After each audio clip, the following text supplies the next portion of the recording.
Good morning. I'm Russell Myers, CEO of Midland Health, and this is our coronavirus daily update for Monday, April 20th. Starting with some numbers, in Texas, we are just short of 19,000 cases now confirmed across the state. There have been 477 deaths so far, according to the DSHS website. Midland County has 42 confirmed cases, and there have been 3 deaths in our county. The hospital has had a significant uptick in testing after our team went to the Midland Medical Lodge on Friday and tested essentially everyone at that site. So we've now tested more than 1,150 cases. We've had 50 positives, some of those from outside of our county, 900 negatives, and we're waiting on results for over 200 patients now, almost all of those from Thursday and Friday of last week. Hospital census is 109. We saw only 79 patients in the emergency department. And to give you a reference point, this same day last year in 2019, we saw 176 patients in the ER. So 100 plus fewer than last year, less than half last year's volume. In the hospital, the critical care unit has 9 patients total. 7 of those are persons under investigation for COVID-19. We have 16 more of those patients in the medical surgical environment for a total of 23 persons under investigation. 6 of those are confirmed positive for COVID-19. The big news last week was the governor's press conference on Friday and his announcement of 3 new executive orders. I'll tell you a little bit about each of those and their impact on the hospital. The first is the appointment of a strike force to get the economy moving again. The governor appointed a large group of both healthcare professionals and business folks and state representatives to his strike force with an intention of getting the economy and the state back up and moving as soon as possible. We expect to see that they'll be meeting on a fairly aggressive schedule and making recommendations to the governor. He did state that he expects to have some more announcements on the 27th, which is a week from today, and then more further into May.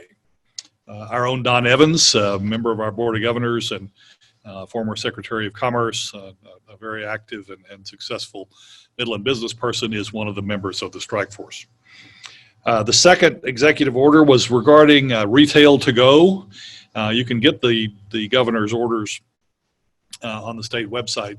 The retail to go concept essentially opens more stores beyond the original essential group, but gives them some pretty direct guidance on how to deal with their customers, encouraging them to keep customers out of the stores, to practice careful personal hygiene among the workforce, to deliver packages that are ordered either online or by phone, to deliver those directly to customers' cars. So a very slow movement into the reopening of the retail world beginning immediately. And then the one that's of interest to us is the third executive order, allowing for enhancement of elective procedures, really for hospitals and surgery centers to return to doing elective procedures beginning on Wednesday. This order runs through May the 8th, at which point I assume it will be reevaluated.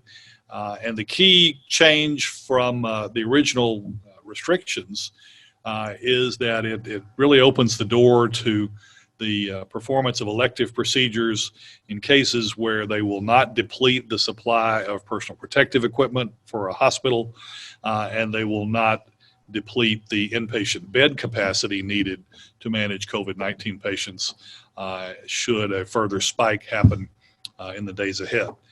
We think those are important changes, and we have begun serious conversation with all the procedural specialties that work in the hospital, and to the point that we were prepared to move forward with loosening our restrictions on elective procedures as soon as this week.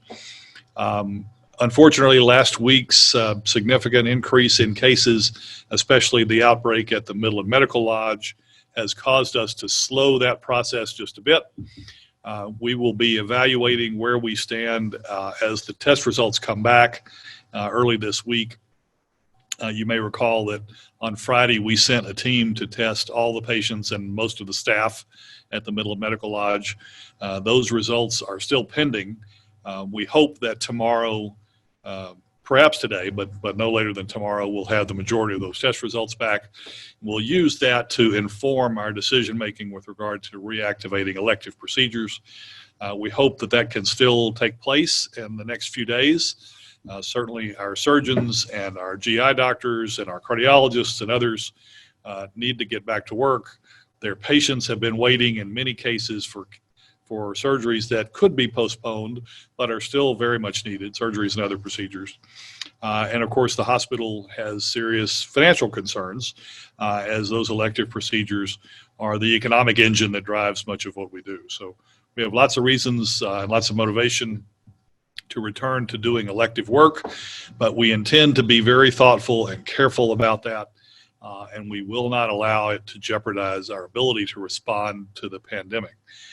From the beginning, those conversations with our surgeons and others have included a plan to do a regular conference, a couple of days a week at least, among the proceduralists and the anesthesia providers and our nursing leadership and hospital administration, all with the intention of assessing any risk that we might continue to run and adjusting the schedule in accordance with that risk.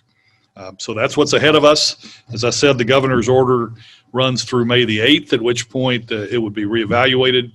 And we hope that later this week we'll be able to tell you exactly what our plan is and when we expect to open the doors to a significantly greater number of elective procedures here in the hospital. My last point today, I'd like to talk a little bit about recognition for our unlicensed and our certified personnel that do so much of the frontline care. Personal care, or patient care assistants, certified nursing assistants, emergency medical technicians throughout the hospital environment are important frontline caregivers delivering much of the hands-on care that every one of our patients requires. And I'm particularly reminded of the importance of certified nursing assistants as we deal with the outbreak in the nursing home environment and the risk that those environments run for the whole healthcare system. In a nursing home, a certified nursing assistant is the frontline care provider. And there is no more important person right now involved in the chain of prevention than that certified nursing assistant in a nursing home environment. So I'd like to say thanks to all of those people working in our environment, in all the nursing homes in our community. It's hard work. It's very, very vital work in the care and the service delivered to patients who need it. And we can't thank those hardworking folks enough for the work that they do. So that's the extent of my remarks for today, and I'll be happy to take questions.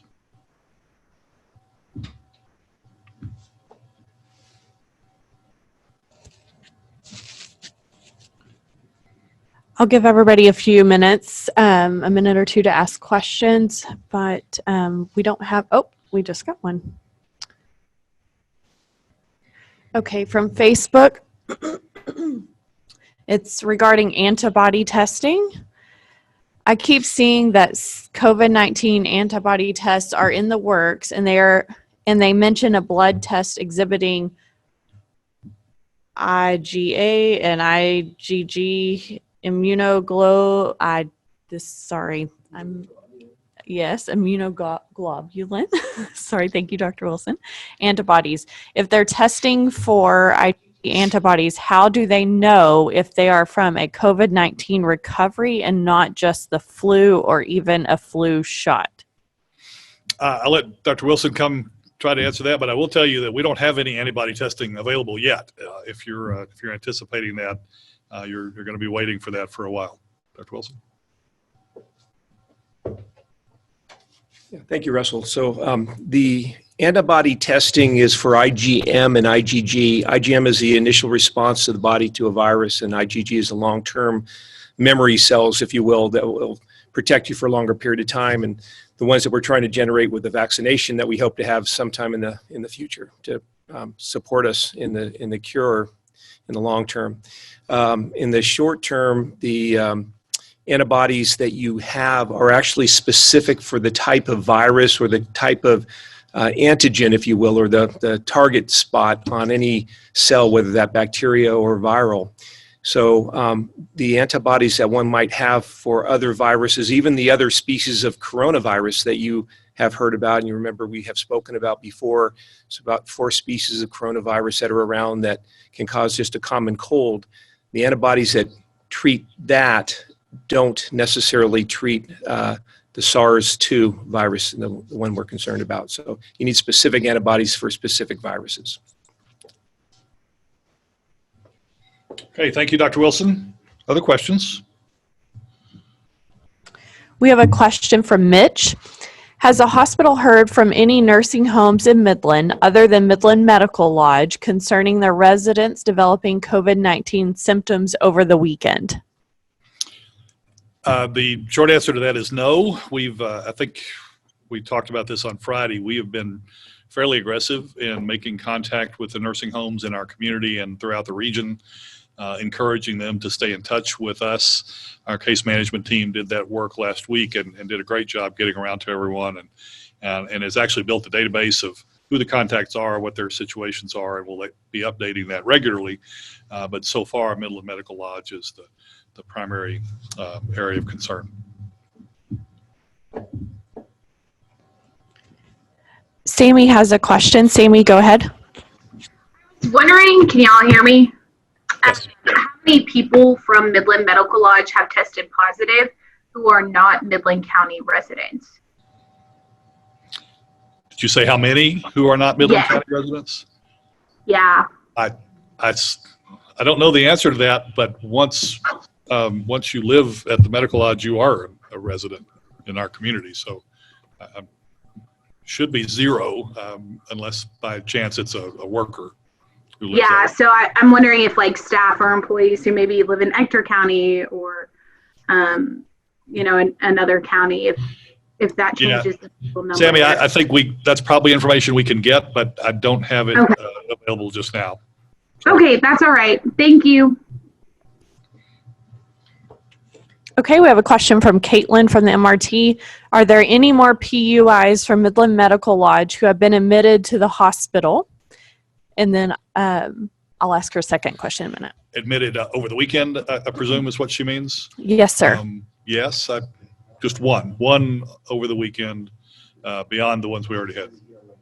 And we think there's one in the emergency department right now. So there's been a handful, yes.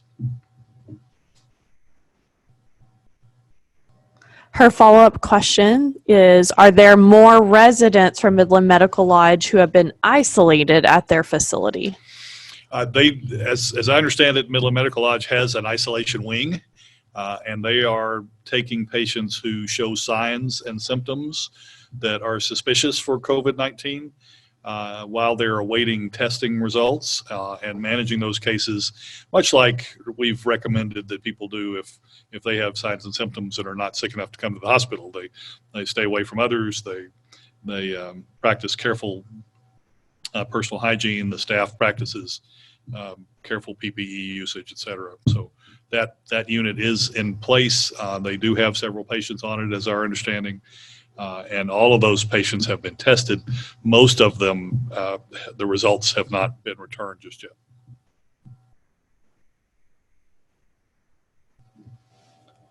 That's all the questions we have.